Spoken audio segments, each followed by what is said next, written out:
Si Sun Tae ay hindi lang isang simpleng chef, siya rin ang may-ari ng Mimiro, isang maliit pero dinadagsang kainan. Sa unang tingin, mukha itong normal na restaurant, pero ang totoo, ito ang paboritong tanghalian ng mga pinakamabagsik na gangster sa Korea. Isang araw, nakatanggap ng urgent na tawag si Sun Tae at ang kasama niyang si Kang Pyo. Agad silang sumugod sa isang eskinita kung saan ay nandoon si Panho na buong tapang na hinarap ang kalaban na gang ng nag-iisa. Nagtaka si Panho kung bakit dalawa lang silang dumating at relax na relax pa. Dito na nabunyag ang katotohanan, ang tatlong ito ay hindi ordinaryong miyembro lang, kundi mga makapangyarihang underboss ng kilabot na Sagupa Gang. Isang matinding bakbakan ang sumiklab nang magsimula silang rumesbak, na nagpayanig sa buong lugar. Nadagdagan ang mga kalaban. Mabuti na lang at dumating ang kanilang big boss na si Deso at mga miyembro nila upang tuluyan ng magapi ang kalabang grupo. Kinagabihan ay nagpainom ang kanilang big boss. Pinangaralan sila nito at nagsabi na sa grupong iyon ay walang iwanan. Isa para sa lahat at ang lahat ay para sa isa. Sinabi pa niya na konti na lang at makokontrol na ng kanilang grupo ang buong Korea, dahil ilang teritoryo na lang ang natitira sa mga kalaban. Mula roon ay pinlano nila ang susunod nilang mga pagkilos.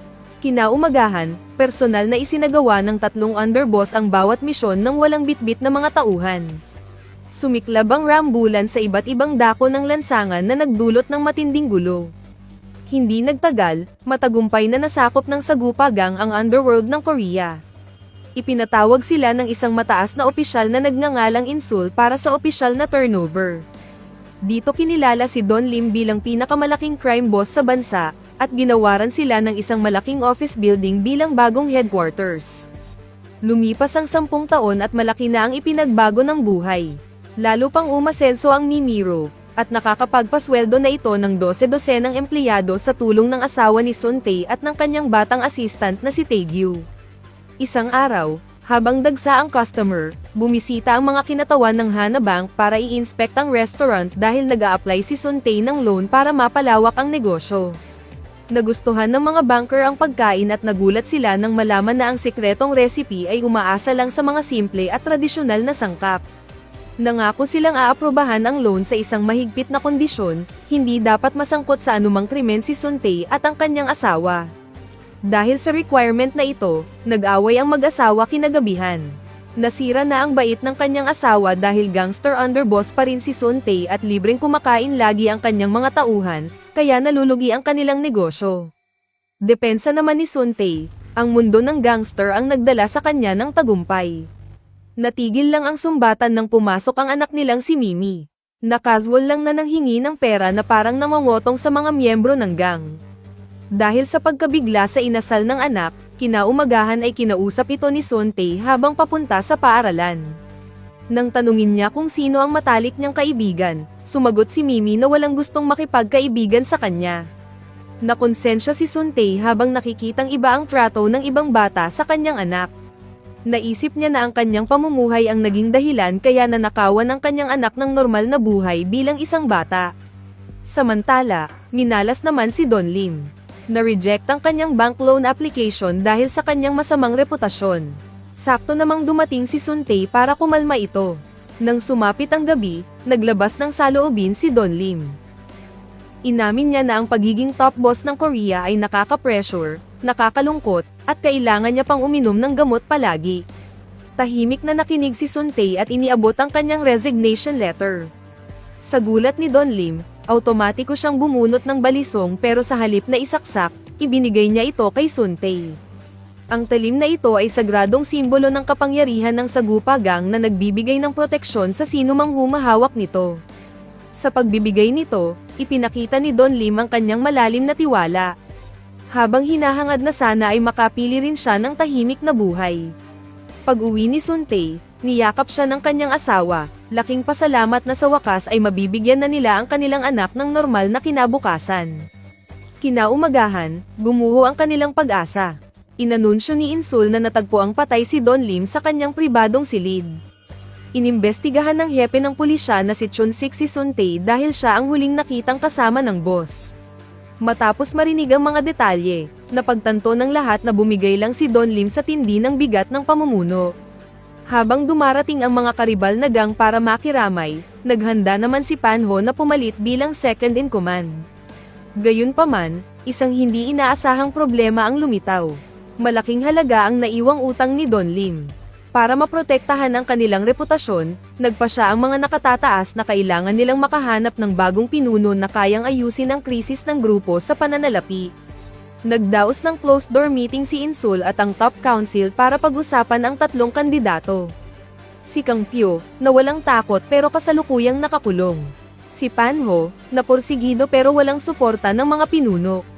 At si Sun Tae, na para kay Insul ay ang perpektong opsyon. Kinaumagahan, pumunta si Sun Tae at ang kanyang asawa sa Hana Bank para pirmahan ang investment sa expansion ng kanyang restaurant. Habang binabasa ang mga tuntunin, nag-init ang kanyang ulo. Kapag naiugnay siya sa operasyon ng gang, kailangan niyang bayaran ng 5 beses ang halaga ng orihinal na loan. Pinalamig ng asawa ang kanyang ulo, at naging opisyal ang kasunduan. Kinagabihan, nagbaba ng isa pang bomba si Insul, inaasahan na maghahanda si Sun Tae bilang susunod na pinuno ng Sagupa Gang. Mariing tinanggihan ni Sun Tae ang alok para protektahan ang kanyang pamilya, ngunit nagmamatigas ang konseho, na nagsasabing maaari naman niyang pagsabayin ang pagpapatakbo ng restaurant at ng gang. Iginigiit naman ni Panho na kaya niya, pero walang seryosong nakikinig sa kanya. Para maresolba ang deadlock, nag-schedule si Insul ng isang malawakang eleksyon sa loob ng 3 araw. Sa panahon ng kampanya, naunang sumalang si Sun Tae. Imbes na magtalumpati, naghain siya ng mga tray ng kanyang sikat na luto. Sinabi niya sa karamihan na kapag hindi nila siya ibinoto, pakakainin niya ang lahat ng libre araw-araw. Sumunod namang sumalang si Panho na may nagbabagang sigla, ngunit dedma ang mga tao, kaya napilitan siyang baguhin ang kanyang diskarte sa gitna ng desperasyon. Samantala, relax lang si Sun Tae, kampante na walang kabog-abog na matatalo siya. Ngunit biglang nagunaw ang kanyang mundo nang tumakbo ang isang empleyado bitbit ang resulta. Labag sa lahat ng inaasahan, si Sun Tae ang nailatag na bagong boss ng Sagupa Gang. Kinaumagahan, mariing sinabi ng kanyang asawa na hindi niya susuportahan ang pagiging leader ni Sun Tae ng sindikato. Sa desperasyong makaiwas sa iaatang na responsibilidad, naisip niyang gumawa ng krimen upang makulong siya. Pumunta siya sa bangko at umutang ng 10 bilyong won nang walang collateral. Nang tumanggi ang manager, sadyang gumawa siya ng gulo at sinuntok ang manager para maaresto siya. Gayunpaman, idineklara siya ng mga awtoridad bilang biktima. Tumanggi si Chief Chun-sik na ikulong siya dahil kapag nakulong si Sun Tae ay magsasara ang Mimiro at mawawalan ang hepe ng paborito niyang kainan.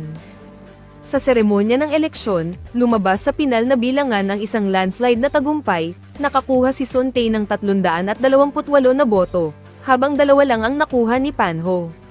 Bago pa opisyal na may hatid ni Insul ang panalo, biglang sumugod ang byuda ni Don Lim na si Mrs. Hong. Tumanggi siyang tanggapin ang resulta, sabay bunyag na kalalaya lang ng kanyang anak na si Kang Pyo mula sa kulungan. Iniharap si Kang Pyo, ngunit sa halip na manghingi ng boto, ginulat niya ang kanyang ina nang i-endorso niya si Sun Tae.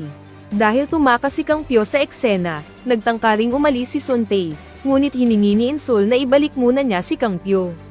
Natunton siya ni Sun Tae sa isang dance studio, kung saan nadiskubre niya na walang interes sa krimen si Kang Pyo. Ang tunay nitong hilig ay ang pagsasayaw ng tango, na natutunan niya sa loob ng kulungan. Dumating ang galit na galit nitong ina na hindi matanggap na mas pinili ng anak ang pagsasayaw kaysa sa kapangyarihan. Ngunit buo na ang pasya ni Kang Pyo. Sa araw ng kanyang malaking tango audition, tinangka siyang hulihin ng mga tauhan ng gang ni Sun Tae. Nakipaglaban si Kang Pyo gamit ang pagsasama ng tango moves sa pakikipagbakbakan, pero dahil sa aberya ay na-late siya sa oras, na nagresulta sa agaran niyang disqualification. Sa Wi at Bigo, napansin niya si Sun Tae na nanunood kaya inakala niyang set up ang lahat. Samantala, natapos naman si Taego sa pagde-deliver ng pagkain sa daungan at lihim na nakipagkita kay Chun-sik. Lumabas na si Taego ay isa palang undercover agent na nakatalagang mag-imbestiga sa bentahan ng droga sa loob ng gang. Nagpahayag ng inis si Chun-sik, dahil ang mga maling ulat ni Taego noon ay naglagay sa sarili nitong karera sa panganib. Balik sa Mimiro, 2 customer ang nag-order ng maraming pagkain at biglang bumagsak dahil sa food poisoning. Laking gulat ni Sun-tae na sumugod sa kusina at nadiskubre na sadyang may naglagay ng kemikal sa mga manok. Pagbalik niya sa dining area, nakita niyang naghihintay si Kang Pyo. Ganti pala ito dahil na-disqualify siya sa audition. Gumuho ang reputasyon ng restaurant magdamag sa social media. Dahil sa tindi ng hiya, kinumpronta ni Sun-tae si Kang Pyo sa daungan sa harap ng mga pinuno ng gang.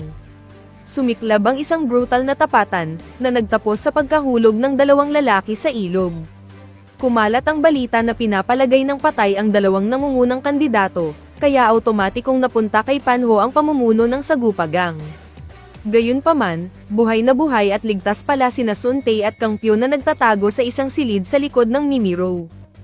Sinadya nilang pekein ang buong insidente tulad ng mga pekeng pananaksak para lang makatakas sa kanilang mga responsibilidad sa gang. Nabulabog ang kanilang katahimikan nang pumasok sina Insul at Panho sa restaurant hating gabi.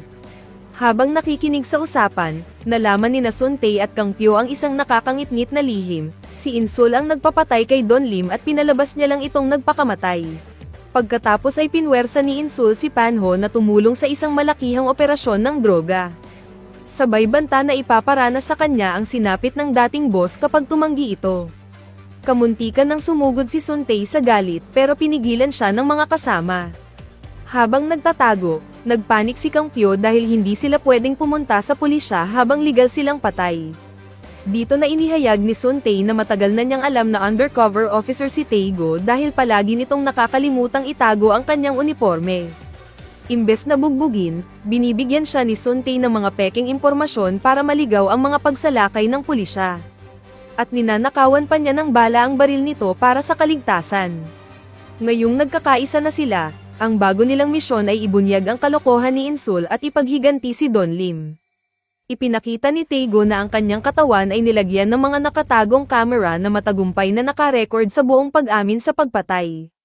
Kinaumagahan, sinubukan ni Taego na ipakita ang footage kay Chun-sik, ngunit pinalayas siya ng hepe dahil sa kawalan niya ng kredibilidad.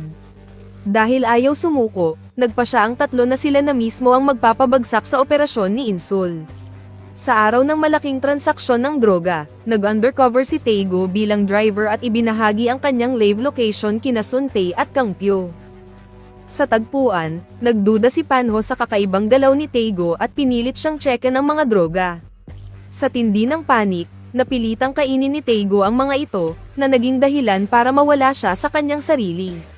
Sa kanyang high na estado, nag-umpisa siya ng isang lame broadcast kay Chun-sik at nagtangkang arestuhin ang gang sa pamamagitan ng pagtutok ng kanyang mga daliri na parang baril. Napagkamalan siyang nagtitrip kaya nakatikim siya ng sipang kabayo. Sakto namang sumugod sina Sun-tae at Kang Pyo. Bago makipag-away, tinanong ni Sun-tae ang karamihan kung sino ang gusto ng libreng tanghalian habang buhay.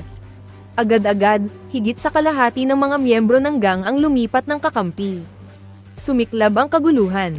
Hinarap ni Kang Pyo si Panho, at tinalo ito gamit ang kanyang sikat na tango fighting style.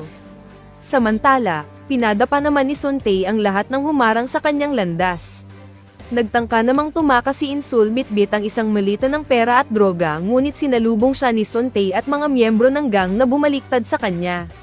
Napaligiran ng kalaban, nagbitiw si Insul ng isang mapanlinlang na talumpati na humihingi ng simpatsya.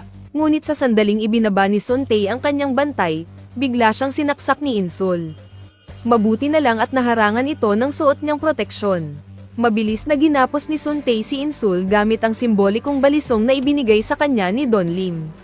Dumating si Chun-sik kasama ang mga backup at tinanong kung sino ang tunay na pinuno ng Sagupa Gang. Lihim namang umalis si Kang Pyo para pumunta sa kanyang tango class na nag-iwan kay Sun-tae para gumawa ng pinal na desisyon. Binuwag niya ang gang doon mismo sa lugar ding iyon. Tinanggap ito ng mga miyembro, na nangangakong babalik sa tuwing tatawag siya basta't may kasamang libreng tanghalian. Lumipas ang panahon at na-promote si Taego bilang hepe ng pulisya.